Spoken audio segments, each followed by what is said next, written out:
Katey Sagal can slap my ass all she wants. The Holler Kings, where the horror's Southern fried.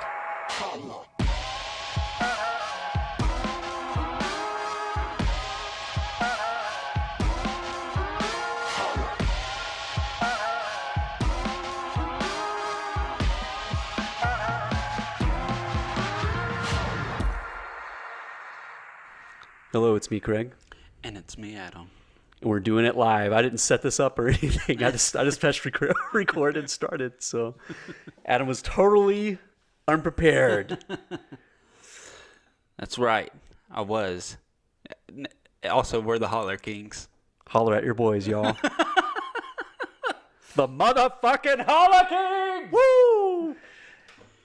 Role reversals. Absolutely. Today, we're talking about Torn Hearts. Torn Hearts. So you want me to do a song with you? Y'all any good? Well, we'd love to show you. Which one of you is better? We're equals. Yeah. You better drink my damn booze. Torn Hearts with Harper Dutch is a great idea. We're doing a song with Harper freaking Dutch! This is how we celebrate.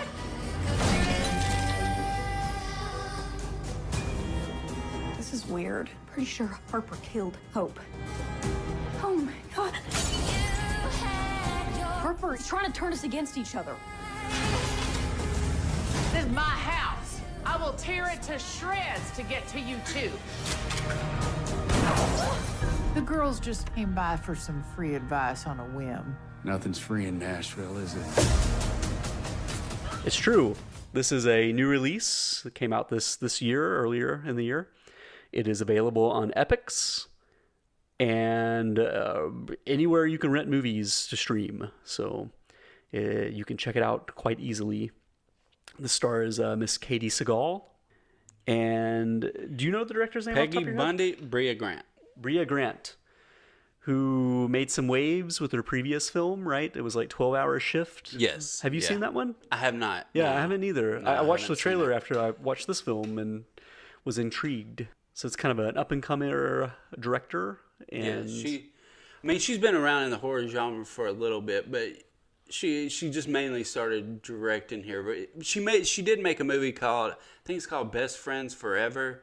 That it's not really horror. It's kind of gets a little apocalyptic at some point because it takes place kind of during the apocalypse, if I remember correctly. Mm-hmm. It was from like 2013 or something like that. So it was a little while. It's been a while since I watched it, and it was actually pretty good. I liked it. I was completely ignorant of who this was when I just now looked her up and recognized her as an actor and stuff like that. To be fair, one of the biggest reasons she's on my radar and I know who she is because she's been on there a couple times, but early days of the Movie Crit podcast, she was on there as a guest and stuff. So I kind of discovered her from that, and so she's been on my radar for many years since back then. And I think that might have been around the time Best Friends Forever came out that she was on the podcast. But yeah, I mean, she's done a lot of different horror movies, acting and stuff like that. She was in one of the Rob Zombie Halloweens. Yeah. But yeah, and she just recently started getting behind like the writer and director's chair and stuff. She is from Texas, yes. So there are also a little bit of southern roots. This film takes place in Nashville, and it's based around the country music industry that we're so well known for. Oh yeah, if you don't know, Adam and I live close to Nashville. We live on the outskirts. We live on the holler. Yes. So yeah, that's why I picked it, because I thought, oh man, we gotta. This is like close to home. It's another Tennessee. Yeah. While we do kind of always cover the South, we don't get too many set in Tennessee, specific, and even fewer specifically Nashville. Right. So it's kind of cool. Yeah, it was cool. So tell me how you felt about this one. Should we kind of give a synopsis first? I don't know. Yes. Give us a brief synopsis. In short, just to be something quick, it's about this band, Torn Hearts, as the title is Titular aptly characters. named, who are up-and-comers. They're playing, little sets in bars, things like that. They're trying to come up and make a big name for themselves in the country scene. They end up being able to come across who is sort of like an infamous country star who has been out of the game for a while, played by Katey Sagal. Miss Peggy Bundy herself. Yes. Miss Gemma. So they go to her house in order to try to get her to collaborate on a song with them, hopefully rising them to stardom. And it does not go as they wanted it to. Yeah, great synopsis. Yeah. The band Torn Hearts is primarily a duo. I mean, it's really what we focus on. It's Right, yeah. a pair of young ladies, and one of these women is more of the songwriter and musician. Yes. And the other one is more of like the face. She's like the primary singer, but she looks more traditionally attractive. So she's kind of pushed up front as like, this is the star or whatever, right? So we get that dynamic pretty early on. Mr. Joshua Leonard plays their manager / one of their boyfriends. Good old... His character's just named Josh in Blair Witch Project, so, right? yeah. They just went by their actual names. Yeah. So, yeah, he's in it. I always love seeing him come into something. He hits around in horror every once in a while. He's got a lot of range because I remember he popped up in Bates Motel for a few episodes, and he played kind of like a milquetoast psychiatrist. So it's kind of neat seeing him play like a quiet, kind of like weaselly type guy. Because usually he's like a bombastic, kind of pushy type guy. Did you ever see him? And this kind of going off topic, but that movie Unsane? Yeah. He was good in it. He was really good in that. So he's another one of the, there's a lot of Blair Witch references in this podcast. That's how we do. He's definitely if it's not Blair Witch, it's Larry Fessenden, and it's the one for this episode. So yeah, like he's definitely one of the Blair Witch alums that's done really well for himself and carved out like a real, solid career and everything. Right. And he's good in this. I guess you hate him. He's a douchebag. So yeah, he did a great job. But I guess we should mention the character names and the actors playing them real quick. You got Jordan is played by I'm not sure of their names. The kind of the Torn Hearts band. I don't know their real names. The real names. So Jordan is the songwriter character, and she's played by Abby Quinn, and then Lee is the singer of the duo, and she's played by Alexis Lemire. That's all correct. Yes. And then you got, of course, Katey Sagal. Right. She plays Harper. Is her character name, right? Who was in a band with her sister back in the day called... I guess it's just the Duchess Sisters. Yeah. That kind of parallels our main characters because, they have a duo in Torn Hearts.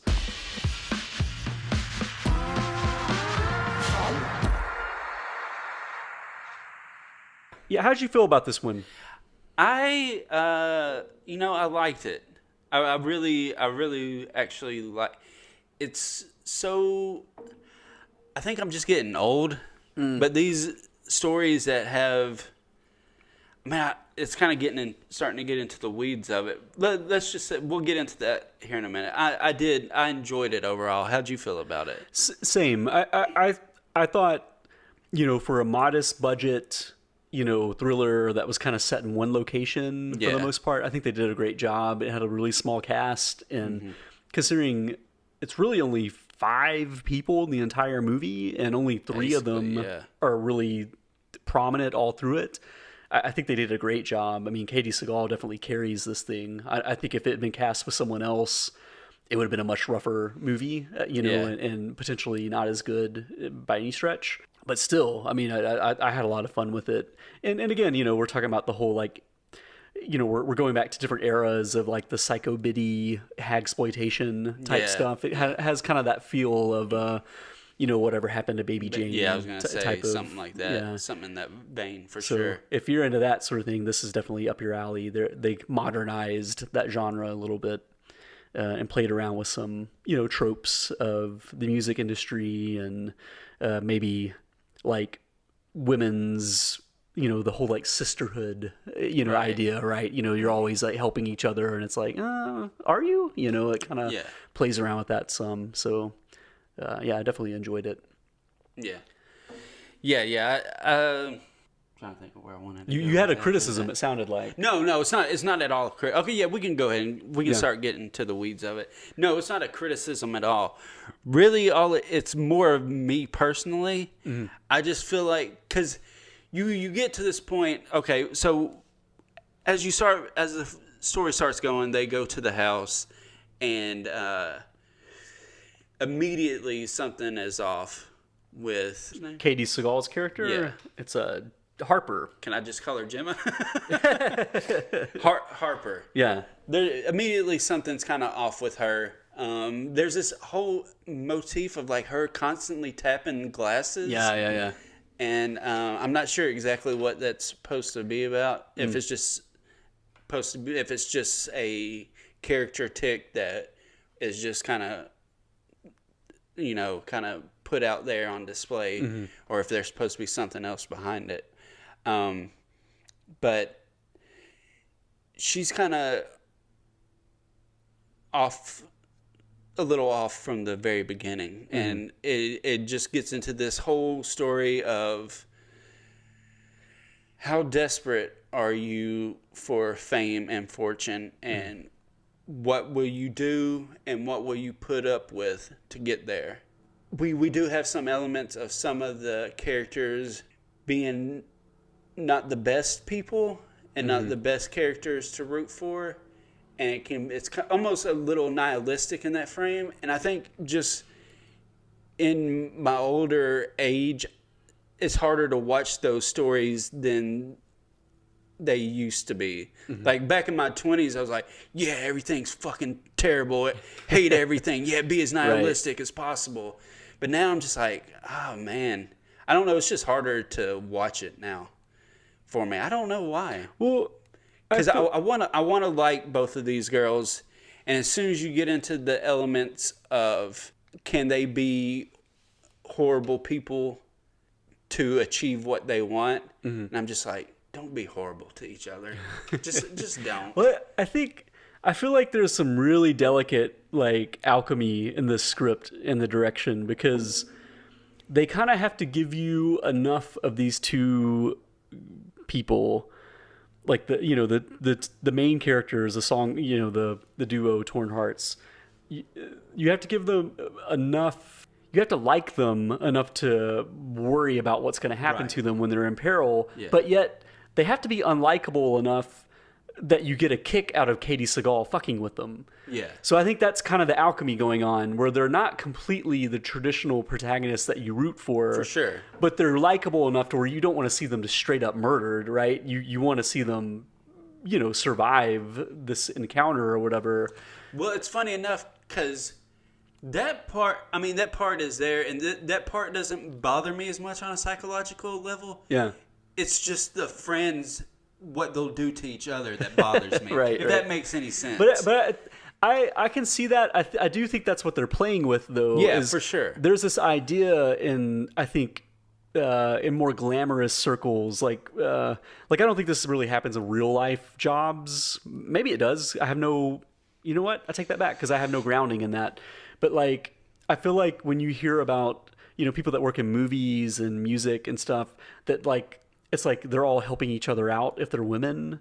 There's almost kind of like a trope of that, or like a stereotype of that. And I think this is kind of slowing down to go, that's not true all the time. Right, yeah. Like there's lots of times where women backstab each other and pit themselves against each other and that sort of thing. So that's kind of, I feel like, what's going on here. And I guess that's what happened. Yeah, that's the origin story of Gemma's character, or of Harper. Harper, yeah. Is, she had a tragedy with her co-writing partner, or her partner and sister. Sister, yeah, the Duchess. Is it Duchess?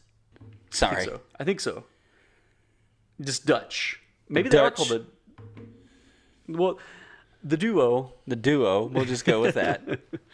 Yeah, like She died under mysterious circumstances and supposedly like killed herself. Right. But even Joshua Leonard's character at one point mentions there are rumors and stuff like that. So it's kind of up in the air about what exactly happened, but. And then she's been reclusive ever since. She hasn't really recorded or anything like that. She mentions at a certain point that she got a big spike in scells after her sister died. Yeah, so maybe she's just kind of maybe she's kind of living off those, the steams of that still. And they were huge in the 90s where you could make some money off of it. It's true. Yeah. It's true. But yeah, she lives in kind of a Grey Gardens-esque, mansion that's kind of like dilapidated on the exterior. The interior looks pretty good. Yeah. And these two young ladies, they think that they're going to go there and, I guess, sweep her off her feet in hopes of recording with her. It's kind of esoteric what they really expect in this visit. I mean, it kind of seems it's just pure desperation on their part. Right. They both so badly. You have Jordan, who really just wants to passionately, like, get her music out there and just write and just create. And then you got Lee, who just as passionately really wants to make a name for herself and wants that fame and to have everybody know who she is. And I think it's just out of their collective desperation that Jordan manages to get. It's never quite clear how she got. I mean, there's a whole scene where she gets the address from this guy who's a big country star, but in the scene we see, he's refusing to give it to her. Mm-hmm. So I don't know if he eventually finally gave it to her or if she like somehow like found the address there or something. Right. But anyway, it's not that important. I think just out of their desperation, once they get that, they're like, man, this is one of our idols. We need to take the next step. This could be it. Let's balls to the wall. Just go to her house. It's the only way we can get a hold of her. She's not in the industry anymore. Let's just go. And I think it's just out of that pure desperation of just like trying to get what they want.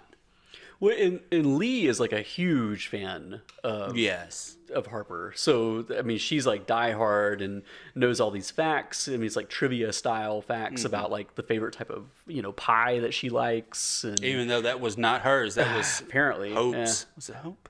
Yeah, I think so. Well, I don't give a shit. I think it is. At this point, I don't care. Her sister. Yeah. But yeah, I mean, like one thing that I thought was really funny, kind of backtracking just a little bit, in their opening song, which is a cute, fun song or whatever, but like very pop country, but yeah, it was fine. And Joshua Leonard's character is like, hey, we have this huge country music star scouting you, and the Torn Heart singers, they're like, we don't know if we want to open for that guy because he kind of does like, he want like a soccer mom band to open for him, and I was like, you guys literally that's what y'all just played. You literally just did a soccer mom song. I mean, that's literally what a soccer mom would listen to, is what they just played or whatever. Like, that's kind of how I felt too. And I didn't know. I was like, did they just not? Was that kind of part of the joke, or were they just kind of, they didn't know 100% what kind of song they'd be playing when they wrote the script? Maybe, yeah, maybe. I don't know. But so it was one of the only times I kind of got taken out of the movie just a little bit, where I was kind of questioning the tone a little bit. But after that, I mean, it's pretty solid, and I knew exactly what they were going for.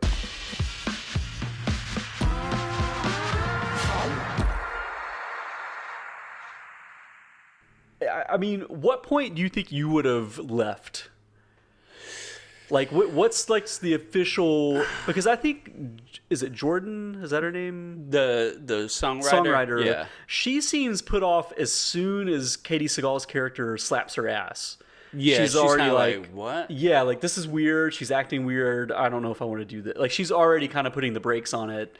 And that's, sorry. No, I was just gonna say it's implied that Jordan is the one with all the talent, right? So she has less to lose by leaving this scenario, whereas the other character, she's a little bit more desperation mode, because I think she feels the clock ticking just a little bit, which is odd because she wasn't into the idea of going there at all at first. But once she's there, she's all the fuck in. Starstruck. Yeah. And I think I'd like to say that's around the time when I would bounce out. Not the ass slapping. Katey Sagal can slap my ass all she wants. But I'll open the podcast with that. Do that.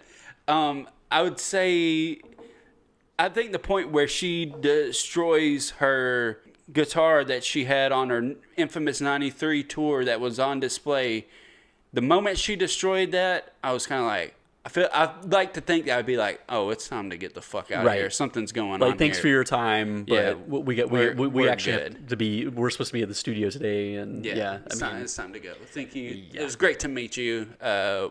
What about you?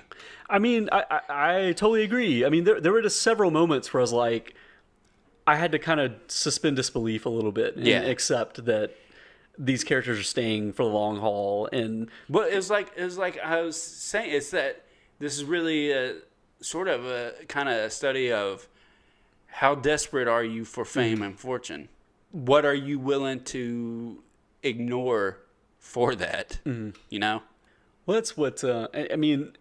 And they do a great job of kind of ratcheting it up and everything. Because again, there's only 3 characters for the majority of this movie, basically. And so obviously the kill count is extremely low. So I mean, they do a great job of, they still give you suspense and thrills and everything, even though you don't know how much of a threat Katey Sagal really is. Yeah. It's like, is she just like really eccentric and cruel and just is enjoying pitting these two against each other? Because that's really the bulk of the movie, is her kind of whispering in each one's ear. Yeah, it's a lot of head games stuff where she pulls one aside and like, you're the great one. You're the one that does this and that and that. And then pulling the other one aside, Katey Sagal's character, she sees herself a lot in Jordan and notices, like, because she was also the songwriter and her sister was kind of the face. Right, yeah, there's that dynamic between the two bands throughout the movie. So, it is a lot of tension than it is, like, crazy shit happening. It's more just building up that tension of, like, okay, just keep, twisting that ratchet. Like, where are we building to here? Yeah. And it's all these little digs of a knife into, like, what's going to happen. And I think that all worked out really well. I agree too. I think I felt like the story went to like a fun place with the resolution. Since this is still kind of in current release and it's so new, I don't want to get too much into it past that. But I felt very satisfied with the ending. I thought what it had to say about, kind of women in this industry and how supposedly they hold each other up, but maybe not so much sometimes. Right. And also, obviously, like, men in this industry and how they can maybe be a little dismissive and completely willing to just, like, co-opt, like a movement, and everything, because, that's kind of on display in this movie a little bit. There's a point it's at the end where you're just like, fucking man, god damn it. It's pretty great, though, yeah. Gee, but, yeah, it is bleakly honest in a way, I guess, where you're just like, fucking shit.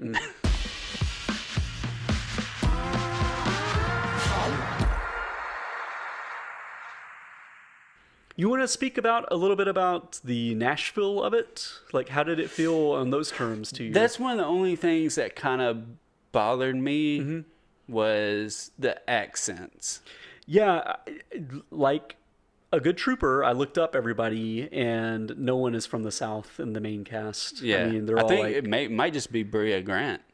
It's from the South. I don't know for sure about Joshua Leonard. I'm assuming he's not from the South. Yeah. But Katey Sagal is obviously Californian. I think the actor that plays Jordan is from Michigan. Lee is from New Hampshire. So, like, none of these people are authentically Southern. And I feel like the actor playing Jordan is trying to do a Southern accent sometimes. It comes on. It comes on a little strong in some of the dialogue and some of the line deliveries. It's just like, okay, we get it. You're from the South. But that's like one of my only criticisms of like this Southern elements of it. Her accent the actor that played Jordan, which I liked her, but I did too. yeah, as an actor and everything. But her accent felt like kind of like when Madonna lived in England for a while, and then she Yes. had a faux British accent. Yeah. After a while, it felt like that. It felt like maybe she's in that culture and kind of adopted some of the mannerisms, and it just feels, for someone that's native, it feels a little hollow sometimes, or overreaching. I feel like that it's an issue with a lot of movies set in the South. Is there's no time taken to put any nuance to it. It's just, oh, talk like this right here, and we'll just go with that. And just you hit some words harder than others, Yeah. and talk a little slower and that sort of thing. And in fairness, I mean, they want the flavor. Don't say wash, say wash, and we're good. They want the flavor and everything. 'Cause, Yeah. I mean, if you really spend time in Nashville, unfortunately, you would learn that accents are kind of all over the place, and there's plenty of people that don't have accents. But I guess you want the southernness of it, Yeah. and especially in these characters that are involved in the country music industry. And I totally get that. You just dialed it down. a Yeah, little for bit. sure. Because I thought Katey Sagal was in the perfect spot. Yeah. Where every now and then, like a little bit, It'd get a little too heightened, right. But for the most part, she just played it like she would play any character. As far as her speech goes, it was more just like an embodiment, and I thought that was kind of the way to go personally. But yeah, like it was cool seeing Nashville proper in the Right, movie seeing a few like times. some clips of Yeah. yeah. Because I don't know if they filmed the whole thing in Nashville, but there are definitely some parts where it's At least some exteriors. yeah, for sure. I don't know. I mean, our main setting is at Harper's house. Yeah, kind of a nice McMansion. So type I thing. don't know if that was all in Nashville, but they're definitely, like you said, exteriors are definitely Nashville and feel very Nashville. And the club that they were at in the beginning sequence, Feels very- it felt like yeah. it felt like a place out here for sure. I could totally. I'd be surprised if that's not a place up in Nashville. Especially in the year 2022. Yeah. It felt like a modern, Yeah, bar yeah, out for here. sure.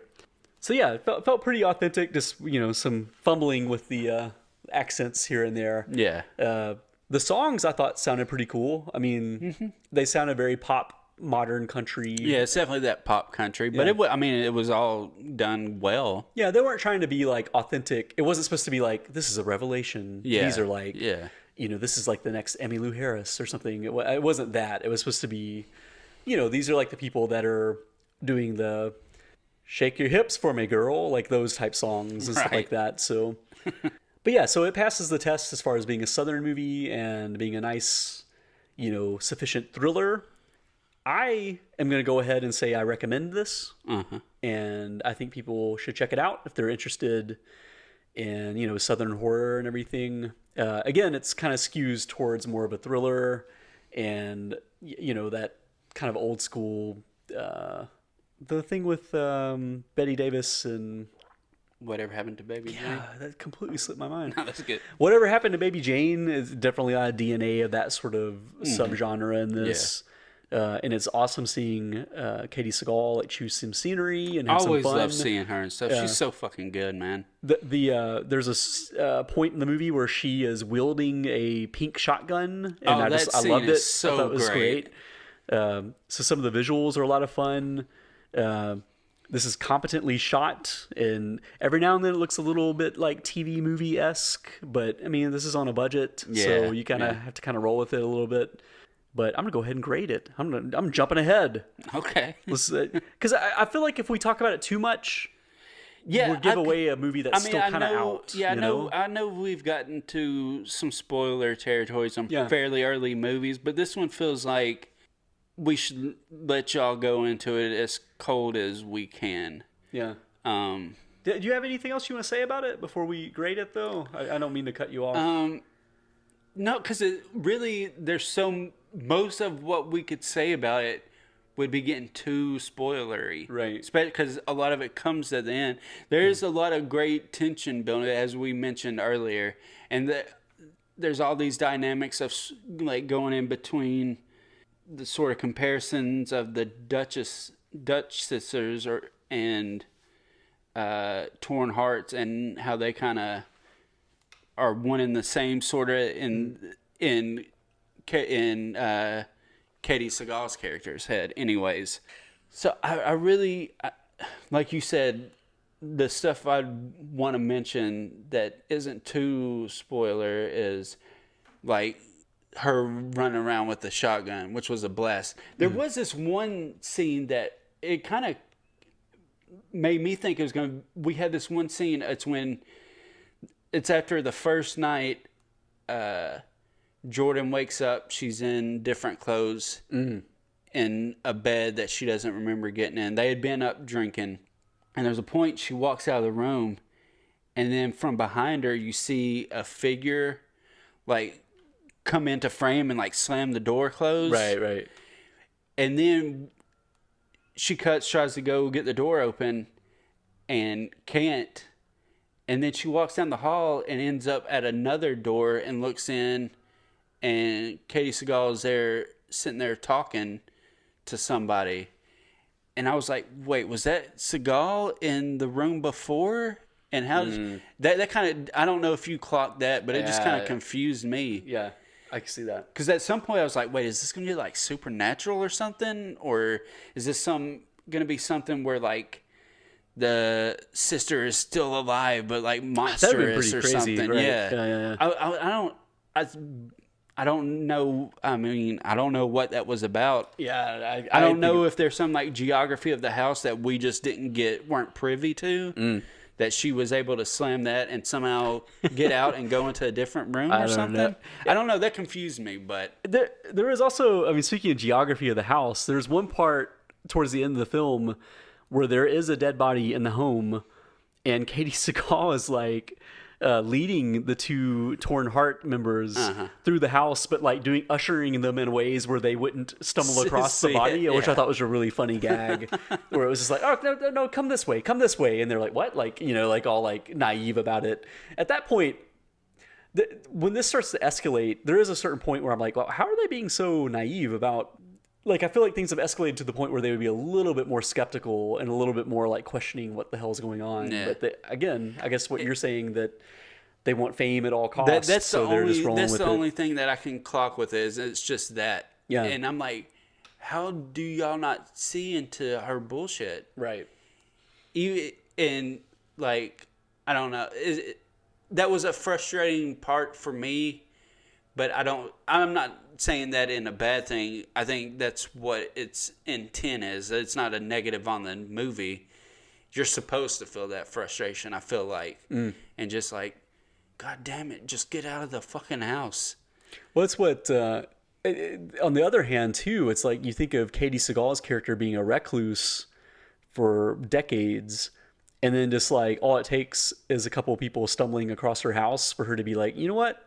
I'm going to go full tilt. Let's do this. I have lived comfortably and normal for 30 years, but these two young people coming to my house, I guess just seeing a duo that reminds her of her own duo back in the day triggers something, and she just goes off the deep end and decides to do this Machiavellian, you know, power play against these two and turn them against each other. And it's like Hunger Games at a certain point where she's like having them fight each other and, you know, who wants it the most. I mean, it's pretty intense stuff. That's when it gets into the parts where I'm like, come on, y'all are friends. Don't Don't be it's pretty hard to don't buy. do this shit. I mean, I could totally, I mean, shit like that has happened. Right. You know, I was just seeing something about a new documentary about, I didn't pay too much attention to it, so I can't even pull any specifics of even what the name is.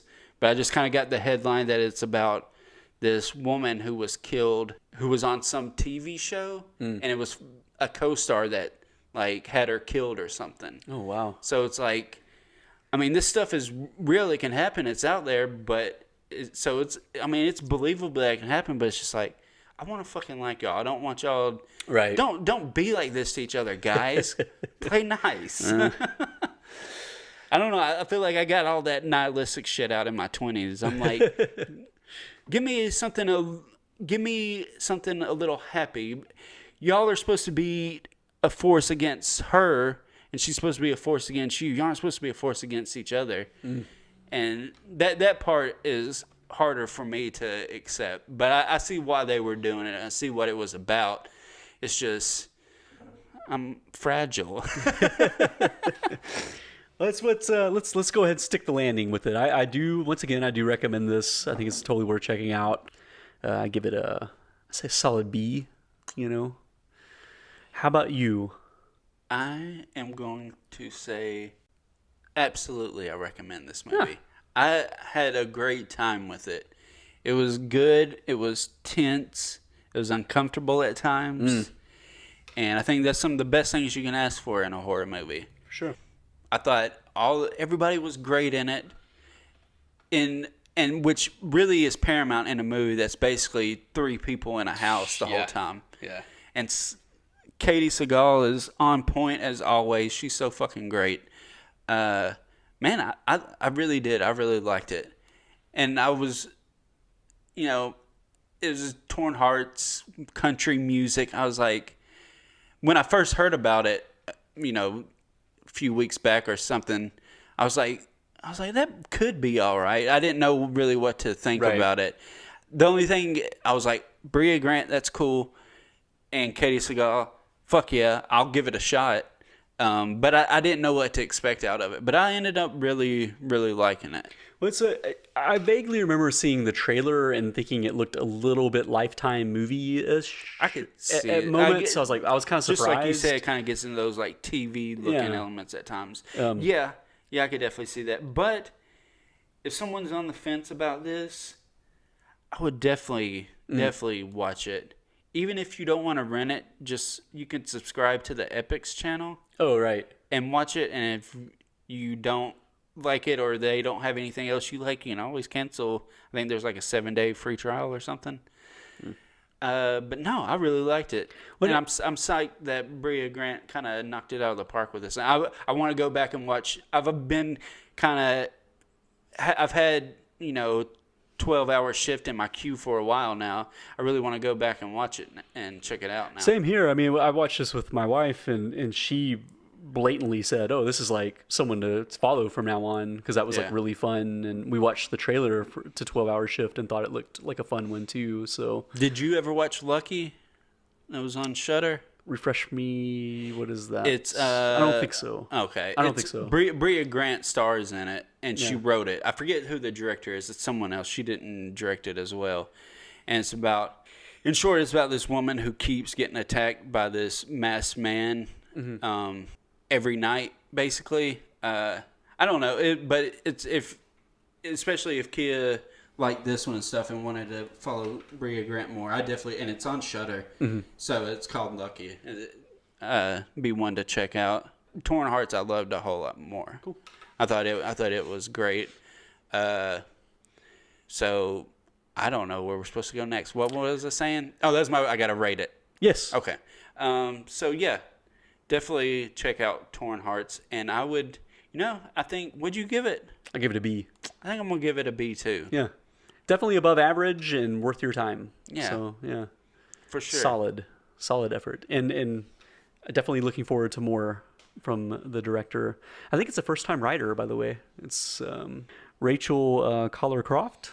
Okay. She's new to because she doesn't have very many credits. Actually, she only has one other credit outside of this. What is it? Something called Lady Bits. It's a reality series. Oh, okay. So... first-time writer, or, first-time published, I guess. Or, I was going to say the name sounds familiar, but it may just be like watching the trailer for this or something. But solid stuff. Yeah. Check it out. Check it out. It's a good time. And I'm going to go check out 12-hour shift. Is that what it's called? I think so, yeah. Yeah. Yeah. I want to check it out. It's been in my queue forever. It's time to watch Pull it. that trigger.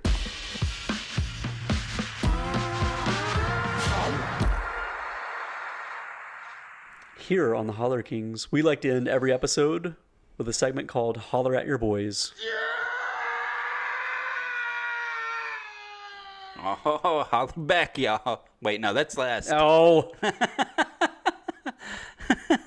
You're all mixed up. I am. What did I usually You say? say holler at your boys, y'all. Oh, okay, that's it. Yeah. I just did it. Sorry, Well, redid that. Even though, no, you flubbed it. No biggie. No Holler biggie. at your boys, y'all.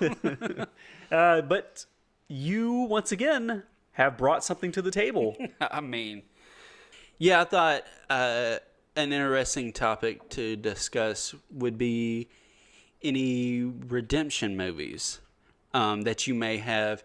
And basically what I mean by that, like watching, is there any movies you've watched at a time where you absolutely hated them or didn't get what they were saying or anything? Maybe you were too young, whatever the case may be, that you eventually then watched later on, you know, a few years down the road or whatnot, and we're like, oh, okay, wait, never mind. I really dig this movie. I don't know. I just think that's an interesting thing, how we can kind of either our taste change or it's just something that maybe we were just in a bad mood the first time or not in the right headspace, and then you can watch something and be like, oh shit, no, it's really good. I have a couple.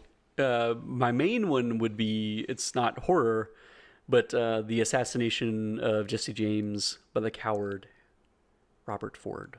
I think that's the title. Was that Brad Pitt and Casey Affleck is the other.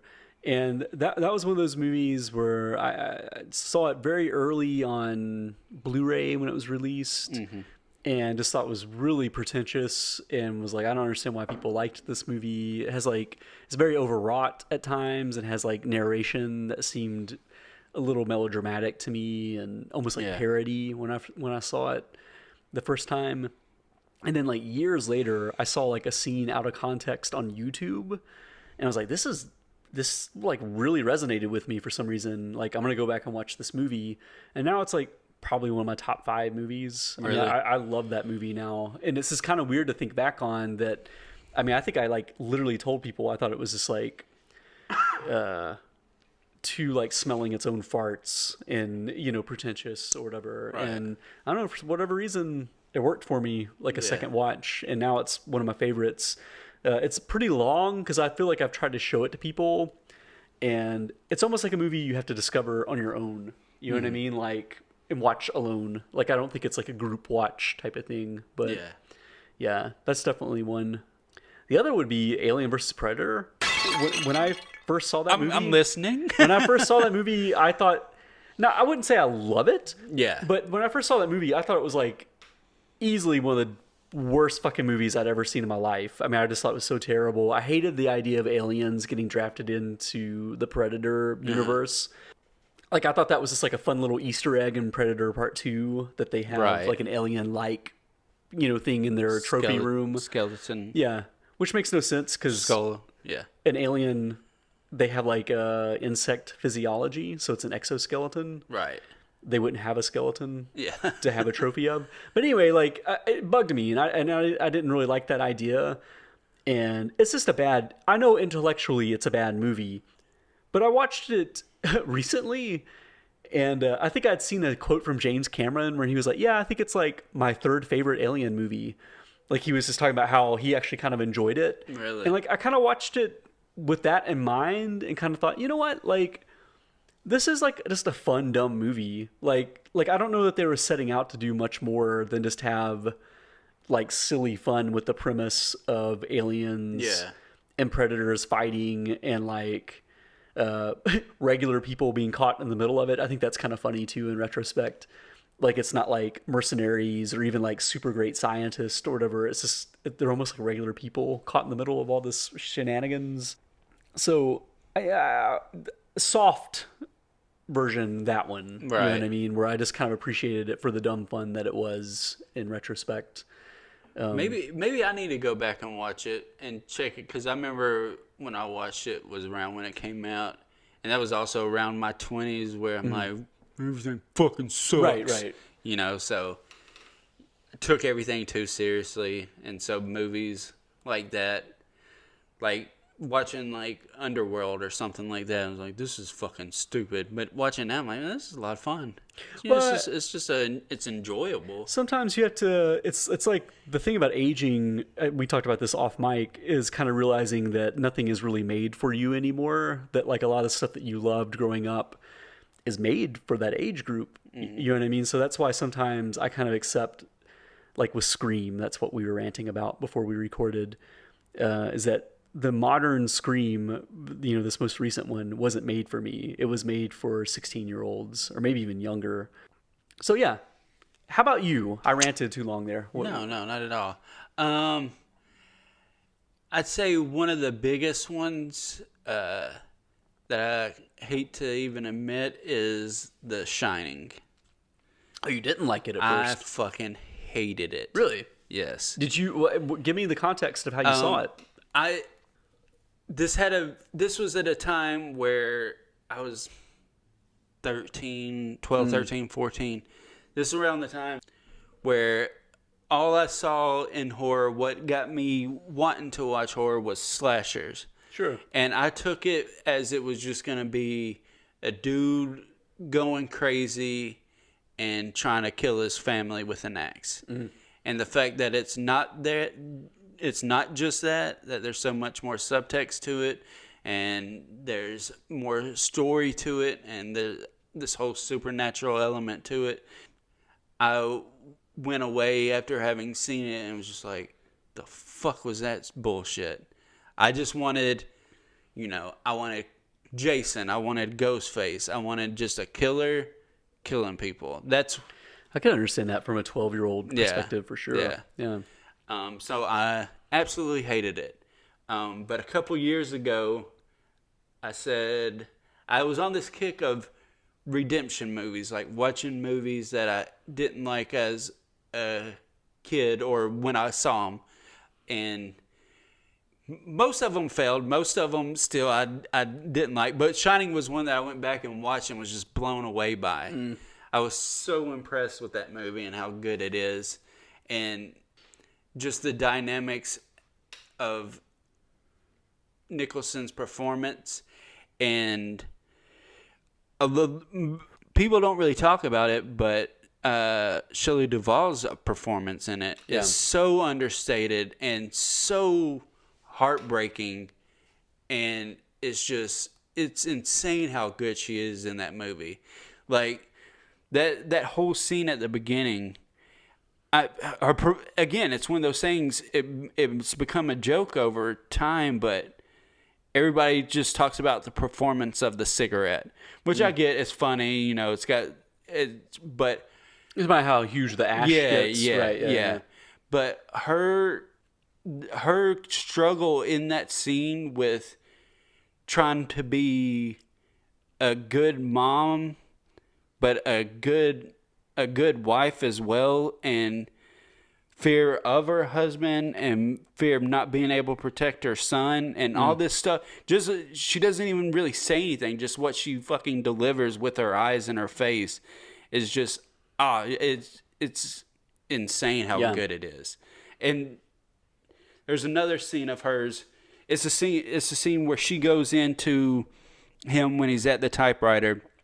And I forget what she's saying. She's telling him about something, and he just blows up at her and starts like yelling at her and stuff. And it's another one of those, just how quiet and sad she is able to make that performance. And then she comes in sweet and happy, and she's telling him about something, and he just loses it on her, and you just see the joy drain off of her face. And it's just like, man, she's so good in that movie.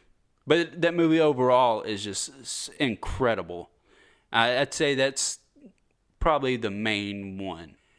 The other one would be, I wouldn't say I hated it, but the original Texas Chainsaw Massacre. Really? Yeah. Wow. Which the only thing I could chalk it up to is maybe just like a crummy VHS tape of it or something. It just... I just watched it, and after I finished, I was just like, well, I watched that, I guess. It just didn't have an impact on me. And I don't know, like I said, like I remember like the night scenes not being able to see anything, so I can only chalk it up to like a terrible VHS. Because it was only a couple years later that I rewatched it around when the remake came out, and they re-released it on DVD, the original, and I bought that DVD up and watched it and was blown away by it. And so, I don't know what it... Like I said, it wasn't that I hated it.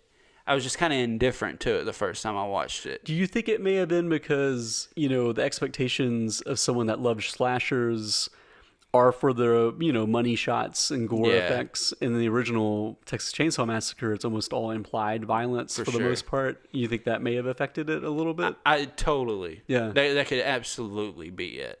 Because it was all about the slasher film when I was a teenager.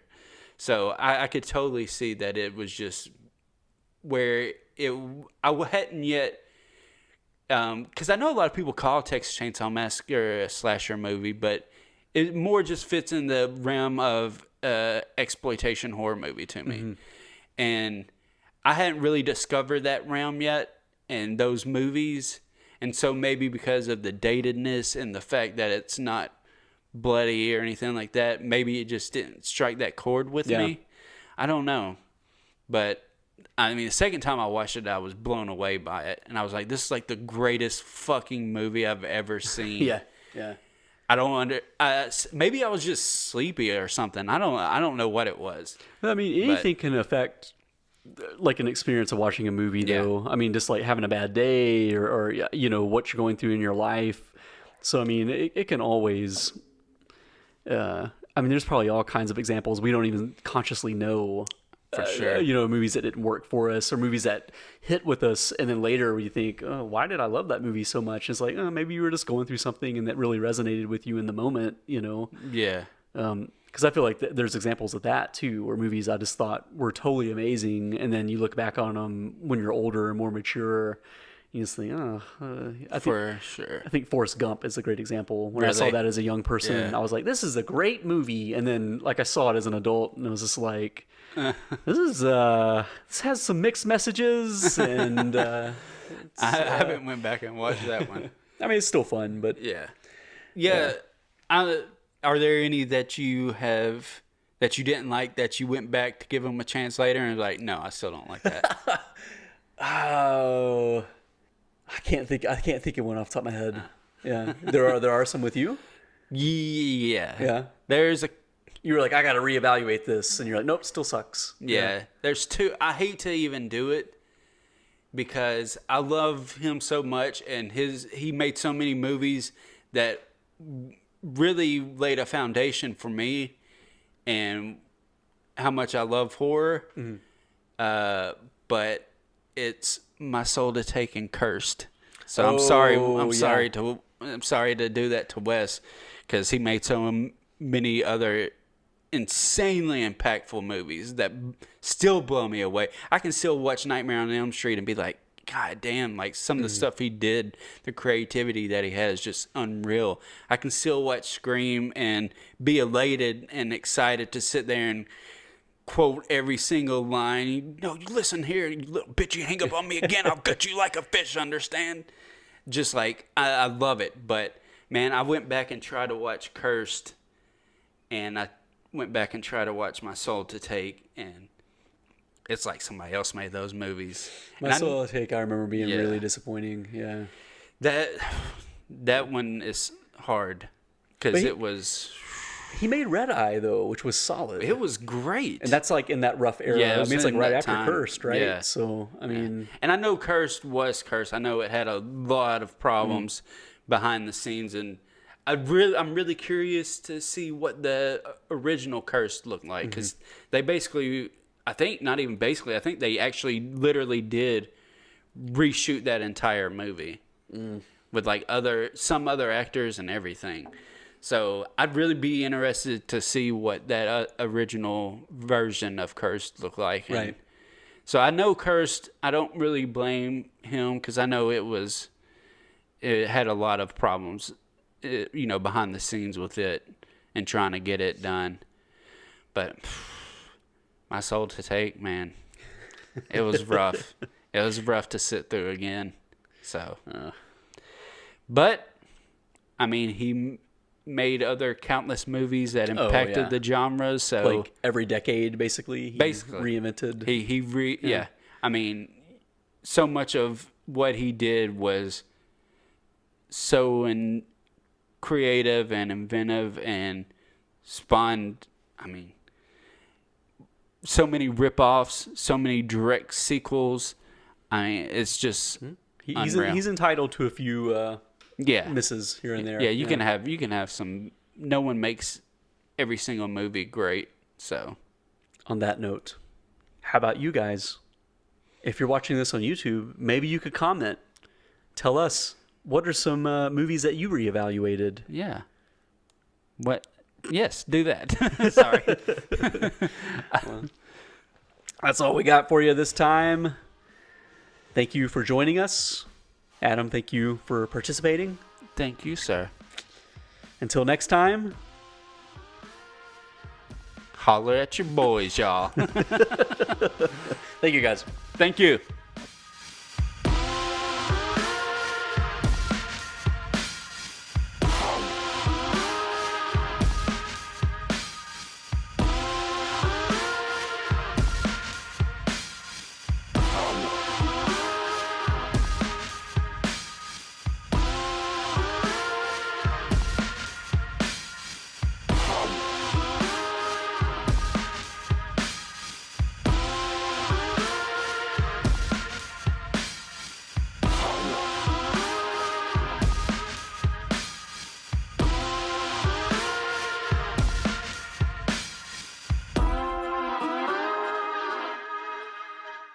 The motherfucking Holler Kings! Woo!